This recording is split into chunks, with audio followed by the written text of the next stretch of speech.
Yo, what's going on, TAP? That's right. This your boy Play B chillin'. Got my man Rev with me. And we got a little ray of sunshine as well. Let's go. I couldn't help it. I'm sorry. Oh, my I hope you brought your sunglasses. Yeah. Hey, what's going on? It's your boy, Sir Rev the Sir. My bad. You're going to get a sunburn tonight. Yeah. That's what's going to happen.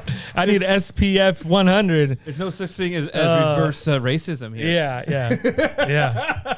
Anyways, this is your boy, Sir Rev the Servant, here with Play B at the TAP. And we do have a special guest, Scott Bird, pastor of Anchored Bible Church, Modesto.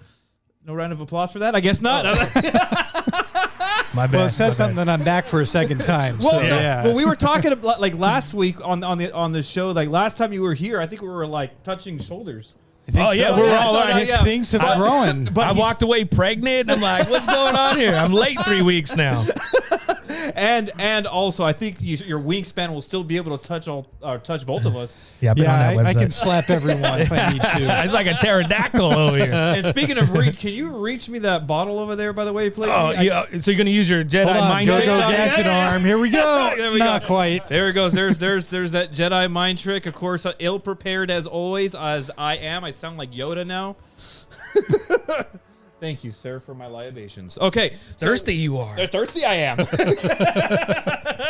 So we're having some fun here, and there's some things I got to point out because after listening and editing our last show, the one thing Oh, yeah. you know what I'm going to talk about Oh, yeah. is because at the end of the show, of course, we have our typical salutes and goodbyes. That's for the goof. Yeah, right. So it's like, hey, the TAP, you've been tapped, right? Out of the blue, I don't know what I was thinking. I think it's because we hadn't. Well, you weren't thinking. That's the problem. We hadn't been in the studio for a long time, and I ended our man. salutations is you've been listening to the the Servant's Servanthood, Which actually go back on YouTube and check that out. That was Yeah. a real good show we had we going actually started a podcast, our first podcast in 2013. on. A podcast. Yeah, it was pretty good. We had a little bit of a following, and then it just fell off. It was cool, but As you we know did. why? I mean, I think I know the answer as to why it fell off. Why? Because people forgot to call 209-214-9472. I like how That's- you That worked was that You in. well like those played. That was segues? well played. You like those segues? I like how you worked that in. So, Yeah. anyways, so I ended up that week. So we're gonna make sure to try to polish things up this week Polish the because turd. we have a special guest. So we got to be on our best behavior. So Scott Oh. Bird, welcome. Yeah, glad to be here, guys. And Yeah. you told everybody that he's a pastor, right? And Yeah, that so- these were water bottles until he got here. I don't know how. And then we got fish and bread upstairs. No, I'm like, it says Henry Weinhard's, I think. Yeah. Actually, a funny story. So I bought a 6-pack of Henry Weinhard's, and I Nice. couldn't wait. So I was driving home from grocery shopping. I was drinking one in the car, but it's the same color bottle, looks the same thing. Oh, well. And I'm sitting there just tipping back, and I look over, and this lady's looking at me. She's just like, no. Like Yeah, and the number to the church is on the side. oh of the snap! It's like, we'll take a building fund donation. Oh wait, wrong church. Oh, there's a story that we can get into. Yeah, that's the wrong church. My bad. I have not been arrested this week.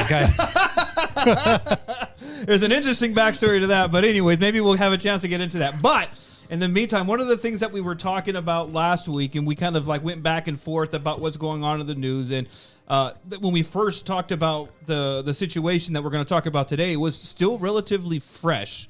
There's been a lot of develops and a lot of happenings, and I thought it was really appropriate because to bring Scott on because there's a lot of information that we're getting from the media, from social media, from whether it's we can't discern whether what's coming out of the Ukraine situation, of course, is what I'm Right. talking about.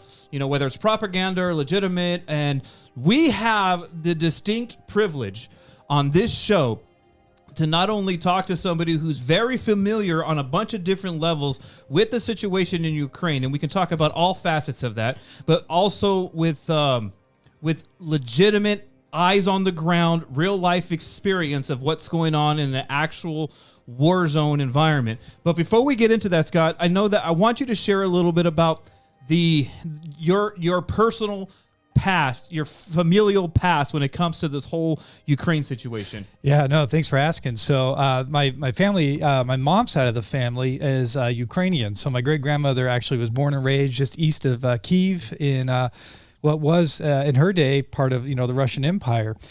So I have that original like immigration certificate and then her naturalization certificate, which is really cool to hold. Wow. This document is the thing that made her an American. I've got that framed hanging in my house because I'm like, man, that's where we all came from, right? That's where we all came from.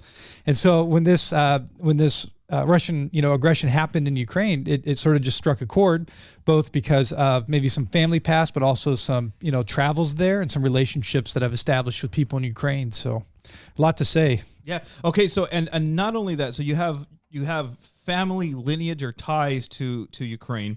So and then explain a little bit about, because you had the opportunity some years ago to actually go and visit not just Ukraine, but front line at the time, which was a relatively regional conflict.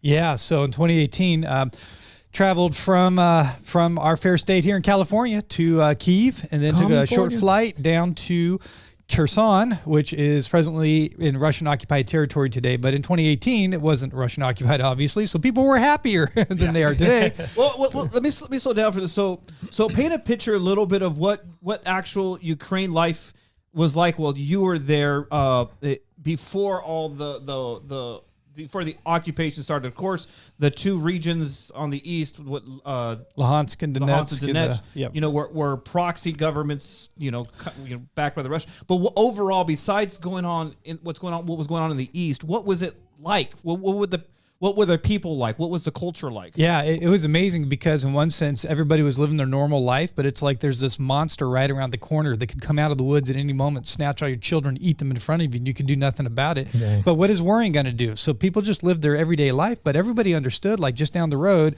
are Russian forces, and one day they're going to roll up this road through our town.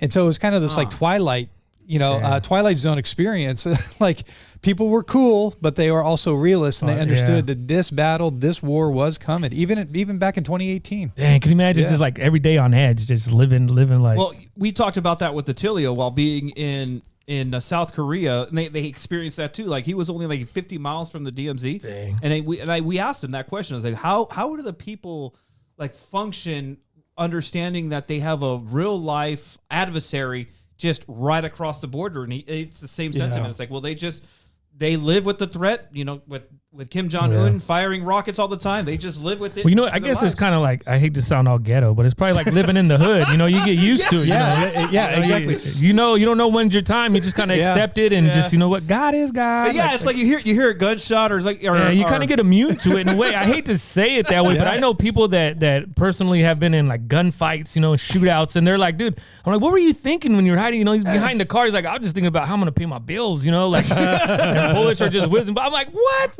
Oh man, I'd be scared. But I think it's different when you're everyday, like, and there well, maybe not, maybe so, but when you wake up in the morning, I can't imagine waking up in the morning, going to work, and it's like, I wonder if I come home, if my home's going to exist. Yeah, and I would imagine, like. Just like, and another thing is you lived in the South, where tornadoes are rampant. Oh, boy.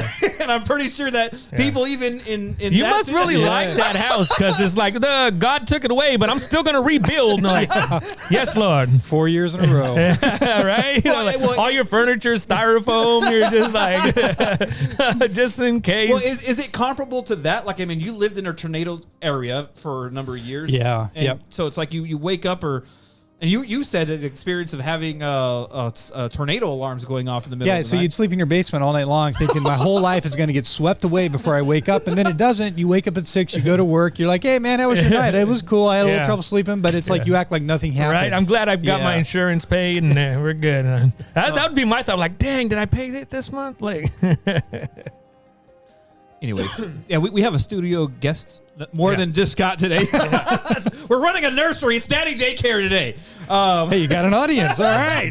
It's just like our social media stuff. Anyways, but it's a family-friendly program now. Yeah, there you go. Yeah, we're talking about monsters coming and eating children. Yeah. But, World War III, invasion of sovereign nations. Yeah, it's all kid stuff. They're like, they get to drink in that daycare. Yeah, it's okay. We have a pastor.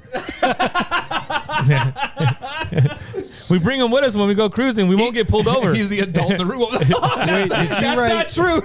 Did you write Dios Exe on there? Oh yeah. You know it's Mexicans. We can't spell. We're just put it on there, bro. It looks good. He'll buy it.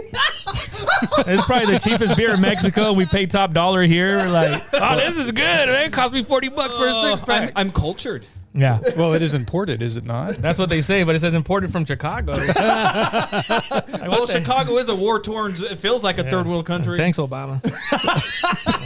He is from Illinois. So, Yeah. anyways, but back to the topic. Good luck wearing a watch over there. Hey, that's where is that where Jesse Smollett thing happened? Oh, God. Anyways, Yeah, okay, yeah. we're getting off topic here. Yeah, so we digress, guys. we digress. Do we even have a topic? I don't even know where we are anymore. Yeah. So, but no, but it's interesting because I think you're right. You know, there's some people that become acclimated to their environment, whether it be, you know, for us in the ghetto, or whether it be people in the South, tornadoes, or things, hurricanes on the coast and stuff. Yeah. So that's understandable that how we like we said, in South Korea and in Ukraine, you're living with this looming threat that is like a ticking time bomb that can go out and you don't know what the time is on that time. Yeah, dude. So- I mean, that just gives a new meaning to just live every day as if it was your last, you know? Like, Yeah. I don't know. So talk a little bit more about the people that you've experienced when you actually went there on your missionary trip. Yeah, so we did go to reestablish ties with a network of churches in the Kherson region, which is just north of the Black Sea. And all of those brothers are really cool, you know, real Nice. down to earth and all that. And the thing I like to tell people, like, what's the one thing you can take away from it? And I could say this, and I would say these guys do incredible ministry on a super thin dime. They don't need lights. They don't need fog machines. They don't need the hype and the jazz. They just do great work on their own. You know, the brothers are pretty low key, and the way I kind of think about it, and some of the Ukrainians said, yeah, that'll work. As I said, it's like a country of a few tens of millions of rednecks, man. They just duct tape, zip ties. They can make it happen, you know? I love it. And that's what we're seeing, right? We got this ragtag underdog group of a military, which, by the Right, way, yeah, the for U.S. real. trained and is equipping, right?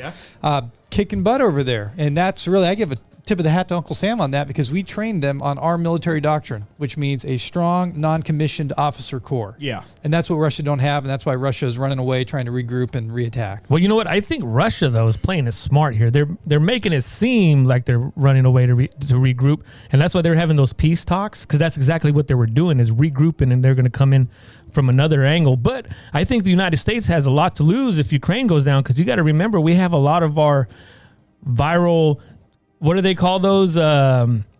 Laboratories there that are Oh, American the virology lab. Yeah, Is that true? Yeah, it is true. I heard man. and it's hard to distinguish or decipher what is propaganda and Yeah. what is not. Well, I'll tell you But- one thing. The one thing that sets off red alarms and red bells or whatever they call Red it. flags. Red flags. You know what I mean? What the hell's in this water? What the heck? Is, you know, when you start seeing media pushing one thing, Yeah, we talked. then I automatically like, whoa. Is it really going down like that? You know? Okay, so that's interesting. You bring that up. And that's something I did want to talk to you about, Scott, because it's like this seems to be a unifying event that a lot of people on the left and the right seem unified around this, which I think they should be. But a lot of people are very wary and, you know, about what our response should be. Sure, yeah. Militarily. Yeah. I say we take them all out and let God sort them out.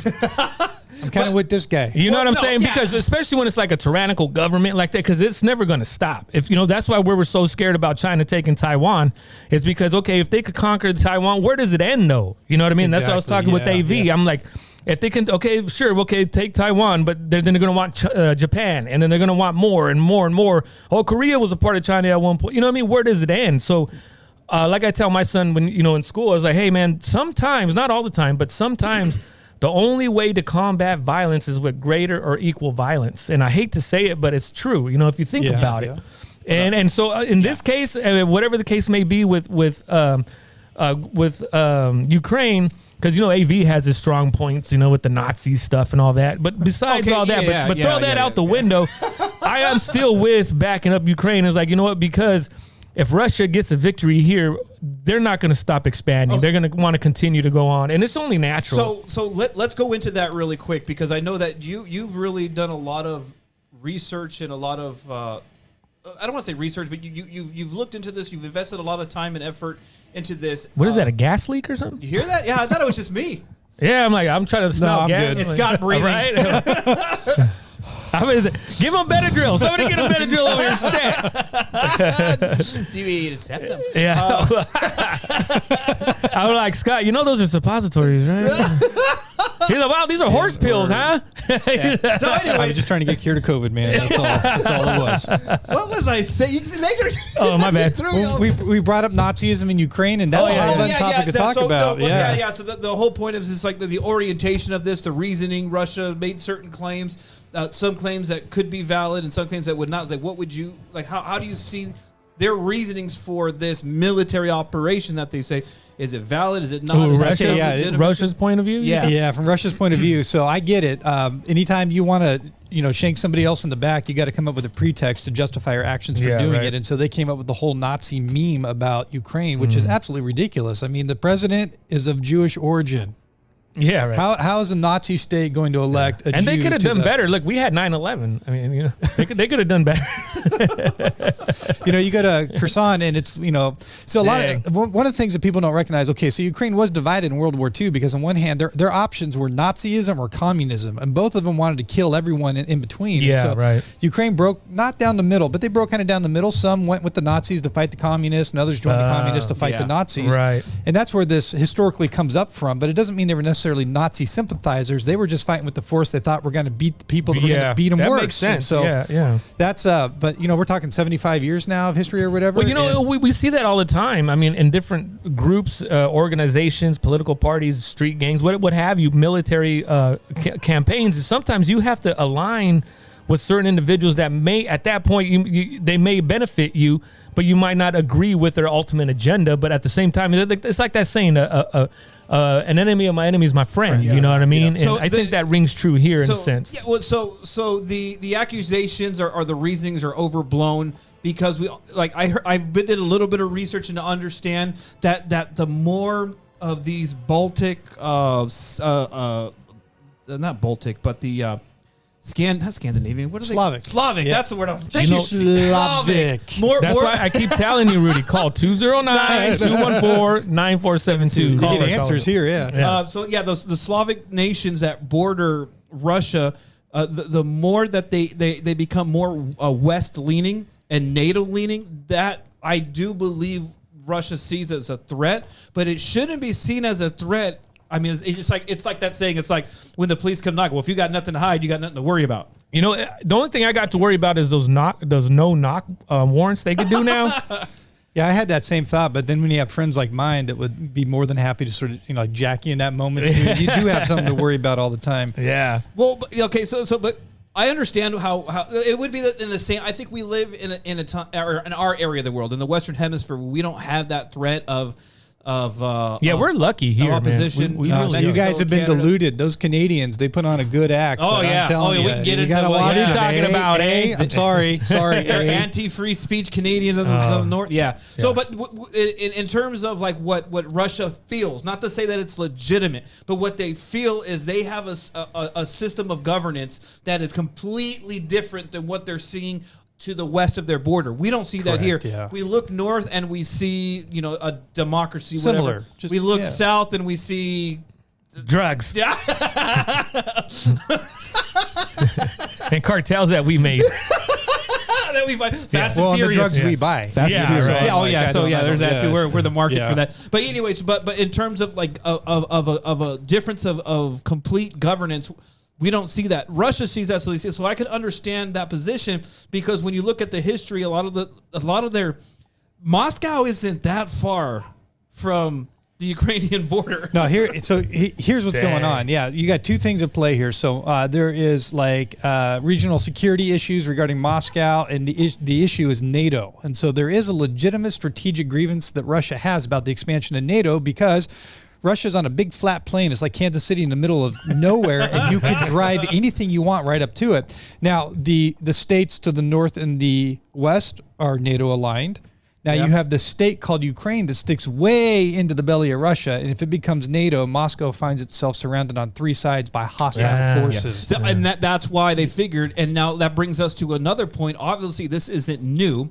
Russia has, in the past, in 2014, invaded Crimea and annexed that portion of Ukraine. They slowly had been chomping away at it. Yeah. And then all of a sudden, after that, Oliver's cousin. all of a sudden, it stopped. It's when Trump enters the White House.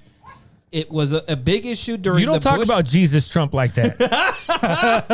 Trumpito. Oh, boy. So wait a minute. But no, Put my seatbelt on. I just want to walk. I just go want to. inverted here. Yeah, I just right. want to walk through the tape here, right? So, Rev wants to walk the line. There you go. well, like I said, we all have our opinions on Trump, whether or not he's good or bad. But the point is, there was good and the bad. If you can't look at the both in any presidency, then I think just same thing with Obama. There was a lot of personal. Yeah. Moral, not want to say moral, but there were some things that you could look Yeah. positively at. Well, at like I Obama. told my brother-in-law too during this last election, I go, bro, I'm essentially picking the lesser of two evils in a way, if you think about it. You know what I mean?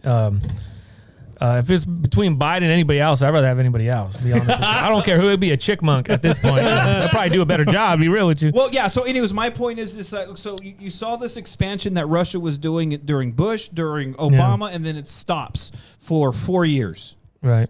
Was it because of Trump? Was it because he was such a loose cannon, or was there? Well, because they didn't know what he was going to do. They're like, boy. Well, no, but that's what I'm saying. Is it was because his loose cannon nature, or was there something strategically happening behind the doors in Right. Russia, or was it because now the media, we talked about this last time, the media finally admitted there's issues with Hunter Biden and his laptop and. Dude, you see how the media's switching on Biden now? They're like, bro, they're ruthless. After on Obama even that visited the White House. Penske chick's about to bounce out too. She Oh, took no. a deal. Yeah, like, hey, she's the only person I know. What's that word? It's a word like mafiosos and people use it all the time when they get interrogated, where you say a bunch of stuff but you never really said anything. Yeah. There's a word for that, but she's the best one at it. I tell you that right now. I'm like, what she said? What the hell's going on? I'm like, she said all these words, but didn't mean nothing. You know what I mean? It was like she answered your question Welcome. with your question. Yeah.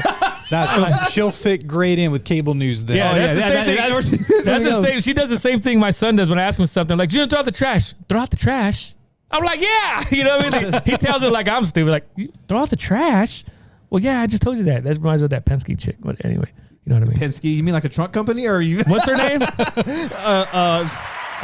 Saki, Jen Saki. Yeah, why am I saying Penske? For? I don't know. What the heck? You bring Scott around, and then I can't even pronounce where. Who learned me to spoke? So anyway, what is your whole perception when it came to like all of us? Like, was it something about Trump that kept? Because everybody said that Trump was a proxy for. Oh yeah, Putin's puppet or whatever. Do you yeah. believe that? Yeah, so I may have an unorthodox take on this, but I think Trump actually set the stage for this Russian invasion because he spent his 4 years in office undermining NATO, and all of a sudden NATO is the savior of Europe, right?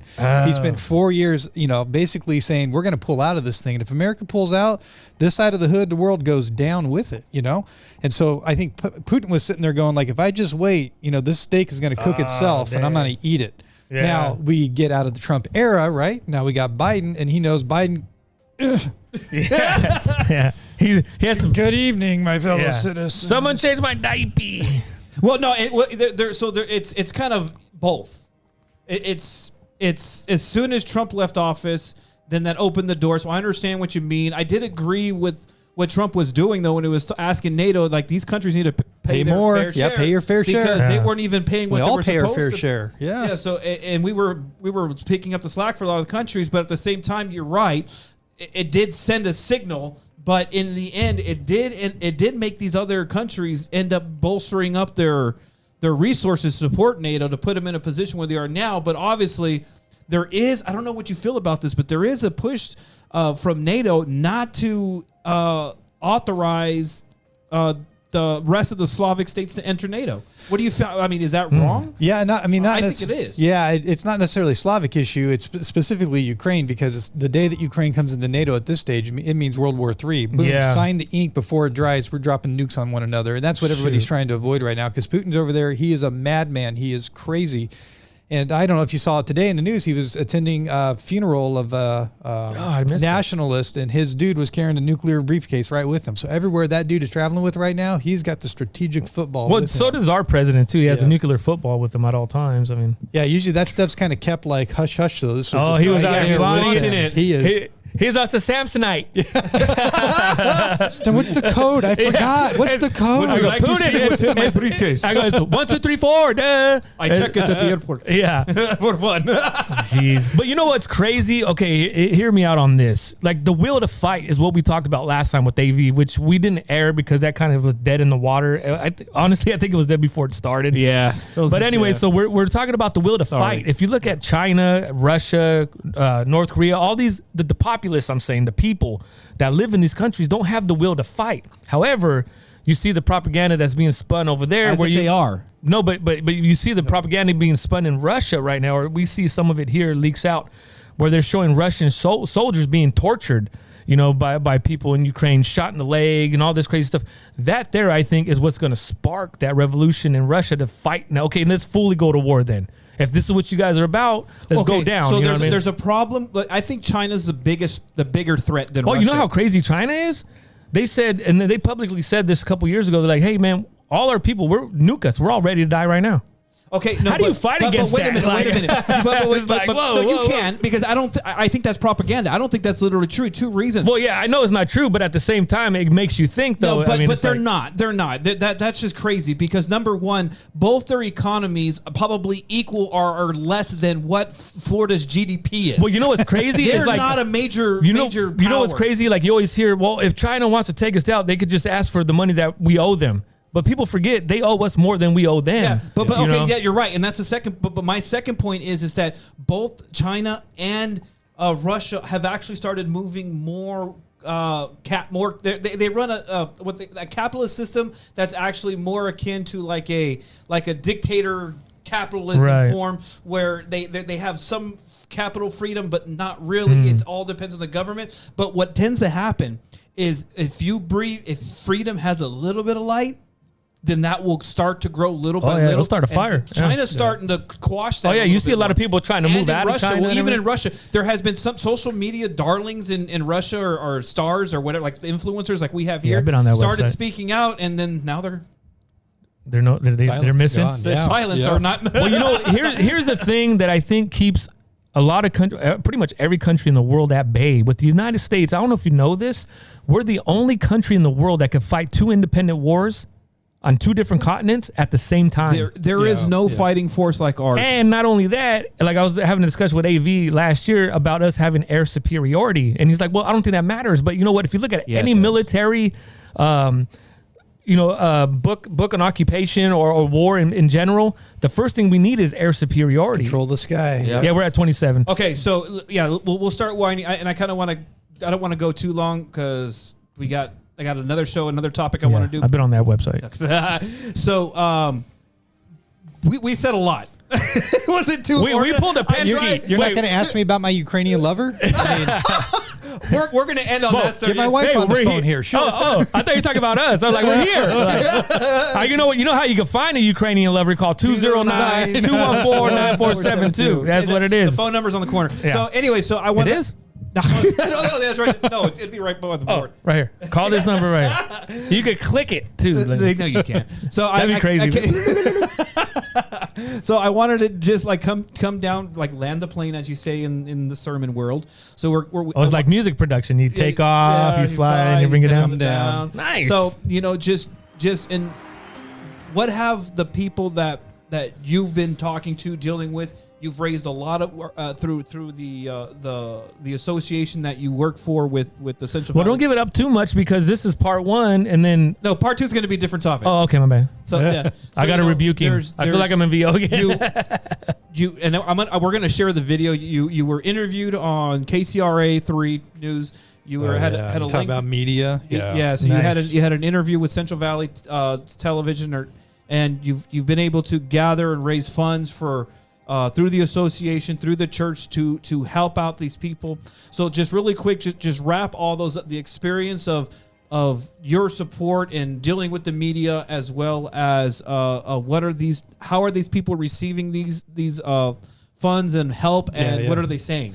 So when it comes to the media, the only rule I have, and you guys should abide by this, is don't trust them. Yeah. Trust local media, trust the guy in your neighborhood, but don't trust network, even whether it's a local network or national network or whatever. They could twist things around. Huh? Oh yeah, because that's exactly what happened. I did an interview that I regret doing on a statewide sort of news channel, but we had some local guys here that also did a sit-down interview that was very good. So support your local media, including these guys, okay? Yeah. Now, on the ground, what's it like? Well, as late as today, this morning, was on a Zoom call with a bunch of brothers that are over in Ukraine, texting, messaging, using Signal app and WhatsApp to stay in touch with guys. Nice. And guys texting me, he's like, hey, hold on, I got to go down in the basement because air raid sirens. And as he's going down, you can hear in the background explosions. I'm like, what happened? Shoot. And he goes, they just launched a couple missiles. They landed probably within maybe a half mile of where I'm at. Dang. If you're close enough to feel the push of the concussion, you're too close. And that's happening today. Like can right now, in our afternoon, their evening, it was just like that. And that's how it is. And that's one of the crazy things about all this technology is if you want to be involved, you can be. Even though it's a half a world away, all this technology brings it right into your living room. It leaves you in a position with the power to decide what are you going to do about it. And so we decided to raise some money to help people that have been impacted by this. And to date, I think I just transferred the last of our $16,000 we've raised over to our brothers in Ukraine, and they're buying food, clothing, medical aid, providing shelter, turning church basements into houses. Nice. They are driving all over the place to deliver this. See, that's cool. I mean, it's not cool that they have to go through this, but it's cool that they're able to get aid. Like you said, it's important, and we can support in many different ways, because I know a lot of people are volunteering to go and serve in the military and go out there and fight. Yeah. And that might not be for everybody for medical reasons or whatever, what have you, but you can still help out. I was going to do it, but my wife stole my passport. Won't tell me where it's at. Uh-oh. So if you've seen it, call. 219-214-9472. I like that. That was good. I like that. Dang it.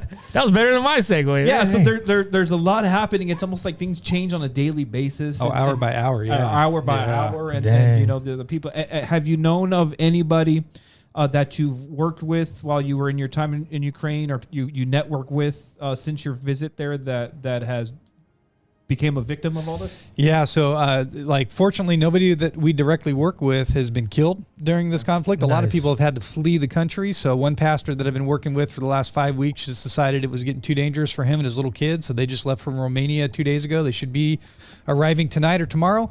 But people associated in those churches, parents of some of our pastors, have been killed. And one incident that is just absolutely enraging and mind-blowing is the father of one of our pastors was fishing. He had his little chair, his little ice chest of beer, and he had his fishing pole, and the snipers were using fishermen on the banks of the Dnieper River as target practice, and they shot him right in the head. Dang. A dude fishing, like we might go to the canal. Yeah. And then can you imagine crazy. Just like... Yeah, that's the threat, and that's what's going on over there. And we thought we had a bad day today with 91-degree weather. You know what I mean? Like, geez. Nothing compares. And, there's a lot that's happening, and we can go on and on and on. And you don't have Sinead O'Connor queued for that? Oh, I should have. That was a good one. I had Lionel Richie on. But no, the situation is a serious one, and but the one thing though is even I gotta believe that the people that you're dealing with are in good spirit, understand the realness of their situation, but sometimes are not shaken, and if that's so, why? Yeah. So the reason why is because they have something to fight for, and that is freedom. Right. They have their independence and their freedom and their unique Ukrainian national identity here, which they don't want other people to take because it's been taken from them so many times in the past, whether it was the Nazis who were coming in claiming a right to them, or the Bolsheviks and the Russians. I mean, you think about every other power that's been through the nation there, and we're talking about tens of millions of people dead because of fascism or communism. They're right in the middle there saying, we don't want that. We want freedom. And they're willing to die for it. Yeah, freedom is a powerful thing. Yeah. I mean, without freedom, what more is there really in an essence? Yeah, nothing. Slavery. Yeah. So anyways, with that, we're gonna call it a show and take a deep debriever. Oh my goodness. We're gonna debrief and take a breather. That's what I was trying That's to what say. he meant to say. Debriefer. I'm making a word. I'm a believer. But anyways, yeah. So Scott, thank you once again for coming on. It's been a long time. We got to do this more often. And we're gonna come back next week with another episode with Pastor Scott Bird here. So you. Oh no! What did I say? No. You officially been tagged. Oh no! You've been listening to the TAP. Or the services. You have officially been tagged.